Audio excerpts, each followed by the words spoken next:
요한계시록 강의 34번째 시간입니다.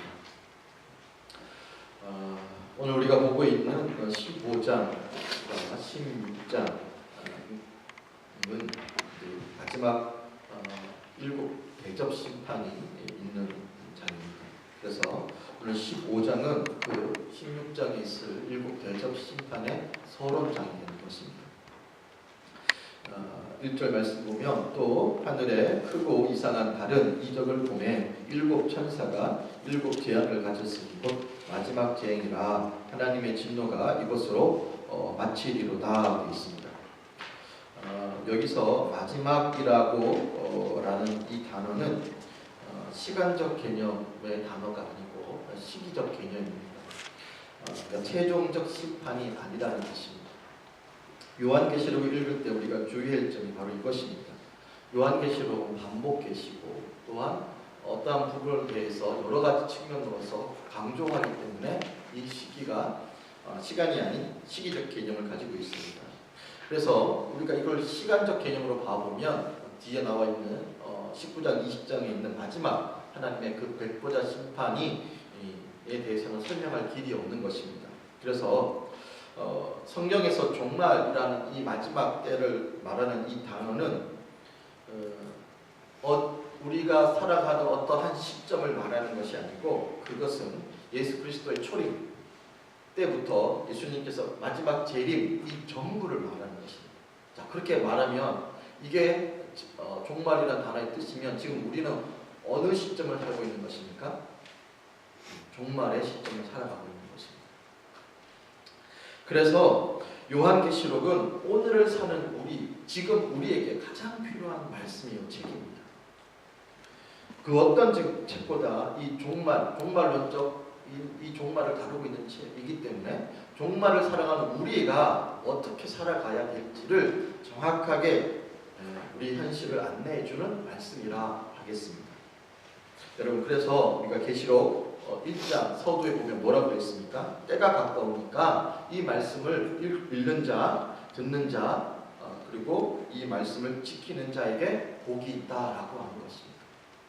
때가 가까웠다. 즉 우리가 종말의 때를 살고 있기 때문에 마지막 주님의 때가 얼마 남지 않았기 때문에 그 때는 모르지만, 그 시기는 모르지만 우리가 그 가운데 그 시기를 살고 있다는 것입니다. 자, 그래서 이 마지막이 시간이 아닌 시기라는 것을 보충해 주는 것이 이 하나님의 진노가 이것을 마치리로다 하는 1절에 이 마치리로다라는 이 단어를 통해서도 증명합니다. 이 단어가 어떤 의미냐면 이 단어는 이미 이루다, 성취하다, 충만하다라는 뜻을 가진 텔레오라는 단어인데 예언적 부정 과거형, 그러니까 하나님의 진노가 이것으로 충만하다라는 뜻을 가지게 되는 것입니다. 즉 충만한 7 대접 심판을 통해서 회개하지 않는 자들에게는 마지막 19장 20장에 있는 백보자 심판으로 영원한 영벌에 처하게 되는 것입니다. 자, 그것을 알고 2절 말씀을 보겠습니다. 2절 보면 또 내가 보니 불이 섞인 유리바다 같은 것이 있고 짐승과 그의 우상과 그의 이름의 수를 이기고 벗어난 자들이 유리바다가에 서서 하나님의 검은 볼을 가지고 라고 되어 있습니다. 2절에 보면 유리바다가 나옵니다. 그죠? 유리바다는 계시록에 보면 4장에도 나옵니다. 4장 6절 말씀 일단 시작. 보좌 앞에 수정과 같은 유리바다가 있고 라고 했죠. 이미 계시록 4장에 나와 있던 단어입니다. 4장에 나오는 그 유리바다는 수정 같은 유리바다인데 이 의미는 창조주와 피조물의 그 거리, 차이점만, 간격을 말하는 것입니다. 건널 수 없는 그 간격. 그렇다면 이 15장에 보면 불이 섞인 유리바다는 무엇을 의미하는 것일까요? 이게 중요한데 요한계시록은 제가 말씀드린 것처럼 요한계시록의 모든 단어와 개념은 다 구약에서 가지고 온 겁니다. 그래서 로마 사람들은 모르지만 그때 유대교에 정통했던 이 당시 요한 공동체의 많은 사람들은 이 개념이 무슨 개념인지 압니다. 유리바다는 다니엘 7장에 있는 불바다와 요한계시록 4장의 유리바다를 결합한 것으로서 그래서 불 같은 유리바다가 나온 것입니다. 불이 섞인. 그리고 이 성경에서 바다라는 것은 하나님의 나라를 대적하는 세상 나라라는 것을 제가 계속 강조했습니다. 그죠? 이 이 성경에서 공통적인 개념입니다. 그래서 이런 바다를 하나님은 거룩한 불로 심판하신다라는 개념을 가집니다. 불은 심판의 불임과 동시에 또 우리 믿는 자에게는 정화의 purify. 그래서 이 불이 섞인 바다는 불같은 연단을 우리에게 상징하는 것입니다. 이 땅에서 불같은 연단을 통과하여 서 있는 자들이 구속하신 어린 양의 노래를 부르고 있는 것입니다. 그래서 계시록 7장에서도 14만 4천 구원받은 수, 그 상징수를 가진 14만 4천을 뭐라 그럽니까? 자, 시작. 큰 환란에서 나오는 자들인데 어린 양의 피에 그 옷을 씻어 희게 하였느니라. 어디서 나왔다고요? 큰 환란에서 나왔죠. 이게 요한계시록에서 계속 강조하는 겁니다. 구원받은 백성, 하나님의 백성은 어디서 나온다고요? 큰 환란에서, 연단에서. 그 연단을 통과한 자들, 그 자들이 어린 양의 노래를 부르고 있다라는 것입니다. 이렇듯 하나님의 자녀들은 곧 하나님 나라의 상속자요 그리스도의 거룩한 신부들이는 그들을 그 수준에 만들기 위해서 하나님께서 반드시 환난과 불같은 시험을 통과해 상속자, 신부로 빚으시는 것입니다. 여러분, 그래서 지금 여러분 상황 가운데 힘들고 어려운 일이 있습니까? 성경이 뭐라고 합니까? 우리가 기뻐하라고 하죠. 환난인데 어려움인데 기뻐하라는 거. 왜? 우리가 하나님의 거룩한 백성으로 상속자로 지금 다듬어지고 있다. 만들어지고 있다. 그러니까 우리가 후계자의 훈련을 받고 있다라고 하면 여러분이 쉽게 이해하는 것입니다. 그런데 우리가 받아야 할 상속이 무엇입니까? 하나님의 나라예요. 이게 보통 그 개념이 아닙니다. 그러니까 우리의 연단과 환난이 크게 느껴지는 것입니다. 자, 그래서 성경은 계속 우리가 환난과 어려움을 당했을 때 기뻐하라고 하는 개념이 이런 것입니다. 하나님의 거룩한 백성으로 주님과 함께 영원히 살아갈 수 있는 신부로 우리가 빚어지고 있다는 것입니다. 하나님 나라의 상속자 신분을 받았다라는 뜻입니다. 여러분, 그래서 성경 인물을 보시면 알겠지만 성경의 대부분 인물이 다 무엇을 겪습니까? 힘듦과 어려움을 겪습니다. 요셉 13년 동안 종살이했습니다. 옥살이했습니다. 그래서 마침내 총리 되어서 수많은 사람을 구원했죠. 아브라함은 하나님에서 약속을 받은 지 몇 년 후에 25년 후에 아들 이삭을 받았습니다.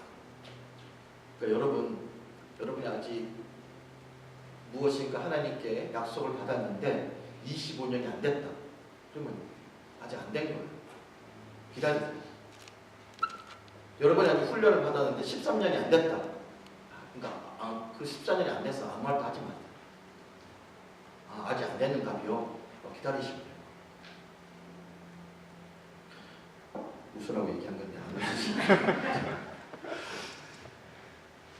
우리가 금요일마다 보는 모세도 어떻습니까? 모세는 기약 없이 40년 동안 도망자 신세로 처가설이 하면서 나그네처럼 그렇게 미디안 광야에서 양치는 사람으로 아무도 알아주지 않는 그냥 의미 없는 삶같이 느껴지는 그 삶을 살았어. 그런데 80세 되니까 때가 참해 라고 해요. 하나님께서 그 모세를 부르시는 거예요. 모든 성경의 인물들이 하루아침에 되어지지 않습니다. 다 연단과 고난, 나름의 시간을 붙이고 지나서 그 환난과 고난과 연단 속에 여러분 뭐가 빠지는 줄 아십니까? 내 자아가 빠집니다. 내 생각, 내 속사람이 다 내려지면 그때 하나님 찾으세요. 그래서 하나님께서 모세 딱 부를 때 뭐부터 시켰습니까? 너 신 벗어라. 거기 거룩한 땅이다. 신 벗는 게 뭔지 알려드렸죠? 당시 종은 신발이 없었어요. 그러니까 신 벗으라는 건 너 종이다라는 뜻입니다. 내 종이다. 여러분, 노예가 종이 무슨 생각이 있습니까? 무슨 계획이 있습니까? 무슨 뜻이 있습니까? 그거 하는 거예요. 그거 될 때까지 기다리셨다라는 겁니다. 그러므로 지금 여러분에게 아픔과 고난이 있다라는 것은 뭘 의미하냐? 내가 지금 사명이 있다. 내가 지금 사명자의 길로 가고 있다라는 것입니다. 그 말은 다른 말로 하면 하나님께서 친히 여러분을 돌보고 계신다는 뜻입니다. 그냥 더 던져두고 어떻게 되든 말든 그냥 내버려 두시는 게 아니라 불꽃 같은 눈동자로 여러분을 보세요. 그러니까 여러분, 우리가 사명자로서 훈련받는 그때 나는 죽을 것 같지만 우리 하나님은 그 모습을 보고 있는 그 주님은 더 죽을 것 같아서 어떻게 될까? 더 우리를 보호하시고 같은 마음으로 그 자리에 계시는 분이 우리 주님이신 줄로 믿습니다. 그래서 여러분이 그 사실을 인정한다면 내 사명, 내 아픔 뒤에는 분명한 사명이 있다는 사실을 알고 여러분 더 이상 하나님 앞에 죄송합니다. 칭얼대지 마세요. 왜 나만 이러세요? 왜 내 환경만 이러세요? 이런 말 하지 마세요. 더 이상. 그건 진짜 초보자들이 하는 거예요. 내 삶에 힘든 거 어려움이 있다. 그럼 뭘 하면 딱 여러분이 딱 내게 사명이 있구나. 내가 이 일을 통해서 내가 극복해서 하나님이 나를 이런 아픔과 괴로움이 있는 사람들을 주님께로 인도하는 그 사명자로 나를 부르셨구나. 나를 이 힘든 거 어려움을 통해서 나를 성장시키는구나. 딱 알고 하나님 감사합니다. 제가 인내하면서 내가 이 기간을 내가 기다리겠습니다. 이런 대범한 믿음이 있는 여러분 되시기를 주님의 이름으로 축원합니다. 아멘. 청년들 더 이상 나 부모님께 상처받았습니다. 나는 왜 이런 환경에서 자랐을까요? 이런 말 할 게 없게요. 어른들은 알아서 하셔야 돼요. 제가 뭐라 말씀드리겠습니까? 자, 더불어 하나님의 백성으로 살아가는 길에는 중요한 것은 엄청난 반대 세력이 있다는 것입니다. 2절을 보십시오. 다시 우리 2절을 읽겠습니다. 시작. 또 내가 보니 불이 섞인 유리바다 같은 것이 있고 짐승과 그의 우상과 그의 이름의 수를 이기고 벗어난 자들이 유리바다가에 서서 하나님의 검은 거를 가지고 뭐합니까? 모세의 노래, 어린 양의 노래를 부른다는 것입니다. 이 흐름 패턴을 보십시오. 하나님의 그리스도의 거룩한 신부들이 큰 환난을 통과하는 과정 중에 겪는 고통은 뭐냐? 짐승과 우상을 이겨야 된다는 거예요. 그러니까 사단이 우리를 가만두지 않는다는 거예요. 이게 원독자의 관점으로 보면 그 당시는 도미티안이 황제였는데 그 당시에는 황제를 우상 숭배하지 않으면 황제의 신상 앞에 엎드려 당신이 나의 주요, 나의 신입니다 라고 고백하지 않으면 살아갈 수 없었어요. 그럼 뭐 하게 됩니까? 사자가 되는 거예요. 그런 환경, 여러분 이 원독자의 관점을 보면 요한 공동체의 현실에서는 신앙을 선택하면 죽음이요, 황제를 선택하면 삶입니다. 그 갈래길에 있는 거예요. 그래서 이 단어가 나온 거예요. 짐승, 우상, 그 이름의 수 우리가 봤죠? 13장에서 그게 666이라는 숫자라는 거. 그걸 다 로마 황제를 말해요. 여러분 이것은 오늘을 사는 우리에게도 동일합니다. 오늘 우리에게도 눈에 보이지 않는 현 시대를 사는 우리에게도 분명히 우상이 존재합니다. 그 우상과 타협하면 어떻습니까? 우리가 살아가는 삶이 용이하고 쉽고 편한 것처럼 느껴집니다. 반면에 그 우상과 결별해서 오직 하나님의 뜻대로 살고 말씀대로 살면 뭐 할 것 같습니까? 죽을 거죠. 도태될 것 같고 나는 외로울 것 같고 힘들 것 같은 그런 기로에도 서 있습니다. 근데 중요한 것은 우리가 그 우상이 무엇이든 오늘의 우리의 모든 그리스도인들은 그 우상과 싸워 이기고 벗어나야 한다는 것입니다. 만일 그 우상을 경배하는 자는 우리가 지지난주에 보았듯이 하나님의 진노의 포도주 틀에 밟히는 역사가 있습니다. 그 밟히는 역사가 피를 밟았더니 그 포도주가 321km까지 퍼지는 그런 엄청난 진노의 포도주 틀에 밟히게 되는 겁니다.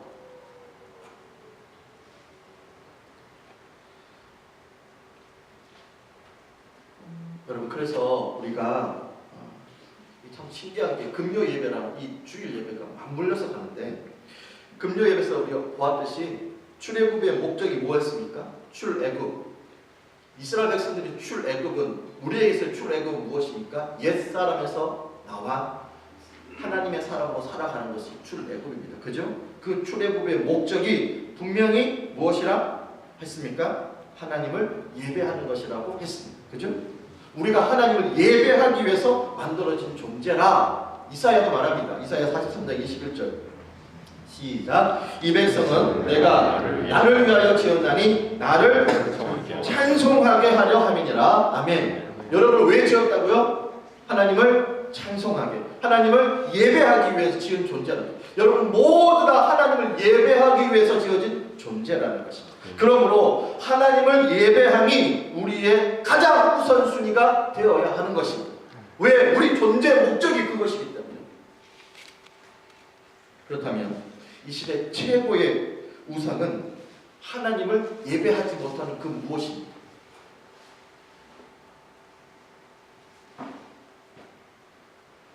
하나님을 내 인생의 최고의 가치로 두지 못하게 하는 그 무엇, 그것이 무엇이든 그것을 놓고 버려야 한다는 것입니다. 그것이 무엇일까? 사람마다 다 다릅니다. 여러분 각자 개인에게 있어서 하나님을 최고의 가치로 두지 못하게 하는 것이 무엇입니까? 잘 생각해 보십시오. 그것이 무엇이든 여러분의 시간과 생각과 에너지와 물질을 가장 많이 쏟아붓는 그 무엇, 그 대상일 것입니다. 이제 우리 모두는 하나님을 최우선순위로 예배하는 것을 방해하는 모든 것을 버리고 출애굽해야 되는 저와 여러분 되시기를 주님의 이름으로 축원합니다. 그리고 그 출애굽에는 우리 옛사람으로부터도 출애굽해야 됩니다. 여러분 우리 옛사람의 모습이 어떤 것이 있습니까? 우리가 어떻게 살아왔습니까? 적당히 요령껏 살아왔던 그 삶. 왜 하필 이렇게 늘 불평했던 삶. 쉽게 포기해버리고 무책임하게 살아왔던 내 모습. 충격적인 일을 당해야 믿는 그 모든 모습. 이게 뭡니까? 옛적 삶, 옛적 내 모습. 그 모든 모습을 내가 버리고 새 사람, 성령이 임하여 새 능력으로 살아가는 사람은 어떤 사람입니까? 예기치 못한 환경에서도 하나님을 신뢰할 수 있는 사람, 모든 경험 속에서 기도와 감사하는 삶, 다른 사람의 유익을 위하여 살아가는 삶, 내 삶으로 선교하는 삶, 내 삶으로 예배하는 삶. 여러분 이것은 우리의 힘과 능력으로 되지 않습니다. 예수 그리스도의 그분만을 바라보고 의지해야 가능한 일입니다. 그분께 접붙임되어 있을 때만 가능합니다. 그래서 그 능력으로 우리가 싸워 이기는 것입니다. 무엇을? 우리가 하나님을 예배하지 못하게 하는 모든 대상들, 모든 우상들. 우리가 기도의 자리에서 예수 그리스도의 접붙임되어 하나님의 능력을 하늘로부터 다운받아 그 능력으로 싸워야 하는 겁니다. 따라서 우리 인생의 승패의 결정은 어디 있느냐? 누가 더 주님을 믿느냐? 누가 더 찬양했죠? 한적한 곳에서 주님을 찾고 예배를 그 한적한 곳에서의 싸움. 아무도 하나님을 예배하는 내 시간, 내 장소를 방해하지 않는 그 한적한 곳에서 누가 더 찾느냐? 그 싸움. 그게 바로 누가 더 주님께 붙어 있느냐는 것. 이런 짐승과 우상을 이기고 벗어난 자들이 부르는 노래, 오늘 본문은 모세의 노래, 어린 양의 노래라 부릅니다. 3절, 4절 다시 한번 읽겠습니다. 시작. 하나님의 종 모세의 노래, 어린 양의 노래를 불러 이르되 주 하나님 곧 현능하신 이시여 하시는 일이 크고 놀라우시도다. 만국의 왕이시여 주의 길이 의롭고 참되시도다. 주여 누가 주의 이름을 두려워하지 아니하며 영화롭게 하지 아니하오리까? 오직 주만 거룩하시니라. 주의 의로우신 일이 나타났음에 만국이 와서 주께 경배하리이다 하더라. 아멘.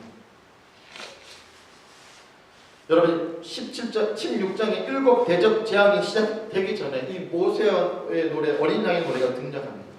우리가 계시록을 계속 보아서 알겠지만 중간중간에 보면 계시록에 많은 찬양이 하는 장면이 나옵니다. 여러분 이런 찬양의 장면이 나오는 것은 계시록에서 그냥 무의미하게 나오는 것이 의미가 있습니다. 계시록이라는 것은 단지 미래의 어떤 징조에 관한 책 그것만이 아닙니다. 너무나 힘들고 고난 가운데 그들이 잃어버렸던 그 기도와 찬양을 예배를 회복하기 위해 쓰여진 책이 요한계시록. 요한계시록은 요한 공동체가 황제 우상과 유대교의 핍박 속에서 너무나 핍박이 심해서 그들이 그렇게 찬양했던 찬양과 기도와 예배를 잃어버린 그들에게 그것을 회복시켜 주시기 위해서 주님께서 곳곳에 찬양을, 곳곳에 기도를 넣으신 거예요.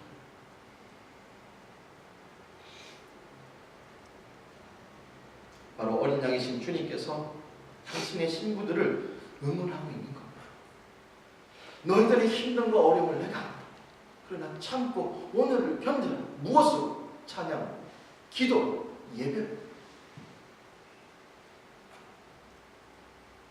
그런데 이들이 불이 섞인 유리 복판에서 찬양하고 있는데 이 찬양, 이 노래에 어린 양의 노래라고 합니다. 왜 그 이름이 어린 양의 노래일까요? 거룩하신 하나님 앞에 감히 나아갈 수 없는 죄인들이 하나님께 나아가게 된 것이 생명의 길이 되신 어린 양의 희생이 있었기 때문에 그렇습니다. 그래서 출애굽 15장에 보면 이스라엘 백성이 홍해를 건너난 후 미리암과 백성이 바로의 손에서 자신들이 구원하신 그 여호와 하나님을 찬양합니다. 마찬가지로 계시록 15장에서도 구속받은 성도들이 어린 양의 노래를 부르는 것입니다. 같은 개념입니다.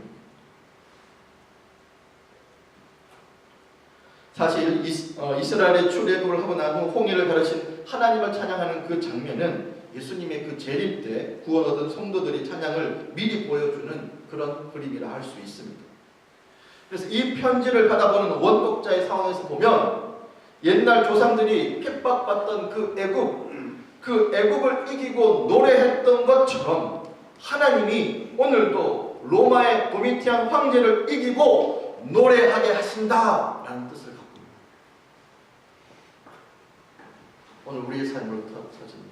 너희가 지금 힘들고 어려울지라도 반드시 너희들 노래하는 하나님을 찬양하는 그 은혜의 자리가 있을 것이다. 그렇습니다. 우리는 이 선포를 알고 살아가는 존재들입니다. 우리는 이 세상의 처음과 중간과 끝을 다 아는 자들입니다. 그래서 오늘 일하는 이 현실을 견디고 이길 수 있는 것입니다. 우리의 끝이 무엇인지 우리가 정확하게 알기 때문에 내 이 중간의 삶이 아무리 힘들고 어려워도 내가 결론을 알기 때문에 오늘을 견딜 수 있는 거예요. 이 요한 공동체도 똑같아요. 주변에 많은 사람들이 황제 숭배를 거부하고 신앙을 지키는 이유로 목이 잘려나고 사자의 밥이 되고 가족을 다 잃는 그 상황 속에서도 그들의 존재가 결국은 하나님 나라 그 우편 보좌 앞에서 영원히 주님을 찬양하는 존재라는 것을 보여주시기 때문에 알기 때문에 전혀 그 현실이 두렵지 않아요. 이길 수 있는 거예요.